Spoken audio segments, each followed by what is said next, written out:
Summer வந்துருச்சு. அதிகப்படியான வெயில்லேருந்து உடலை எப்படி பாதுகாக்கிறதுன்னு யோசிச்சுட்டு இருக்கீங்களா? அப்போ இந்த ஹோம் ரெமெடி உங்களுக்கானது தான். நான் உங்க சித்த மருத்துவர் தீபிகா ரவிசங்கர் பேசுகிறேன், அட்லாண்டாலேருந்து. பானை வாட்டர் கூட நம்ம குடிப்போம். நிறைய மோர், பானகம் இந்த மாதிரி ட்ரிங்க்ஸ் எல்லாம் கூட உங்களுக்கு தெரியும்.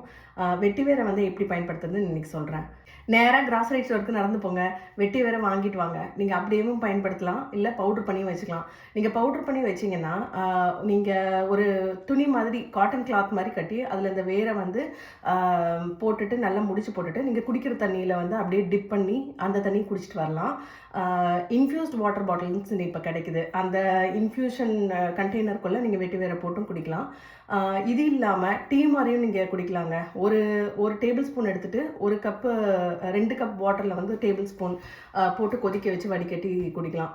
நீங்கள் வெளியே போயிட்டு வரும்போது ரொம்ப ஹீட்டாக இருக்குது அப்படின்னு நினச்சிங்கன்னா ஒரு அரை பக்கெட் தண்ணியில் வந்து ஒரு 3 டேபிள் ஸ்பூன் வெட்டிவேர் போட்டு நல்லா கூல் வாட்டரில் வந்து உங்கள் பாதத்தை வந்து நனைக்கலாம்.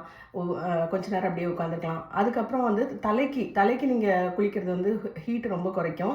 அதுக்கு எப்படி வெட்டிவேர் பயன்படுத்தலாம் அப்படின்னா 2 டேபிள் ஸ்பூன் வெட்டிவேரை ஒரு மக்கு தண்ணி எடுத்துகிட்டு அதில் அந்த வெட்டிவேர் பவுடரை போட்டு வடிகட்டி அந்த தண்ணியை வந்து நீங்கள் ஸ்கேல்பில் நல்லா ஊற வச்சுட்டு குளிச்சிங்கன்னா உடலுக்கு ரொம்ப குளிர்ச்சியாக இருக்கும். இந்த வெட்டிவேர் டிப் உங்களுக்கு உபயோகமாக இருக்கும்னு நம்புகிறேன். இன்னொரு டிப்போடு நாளை சந்திக்கிறேன்.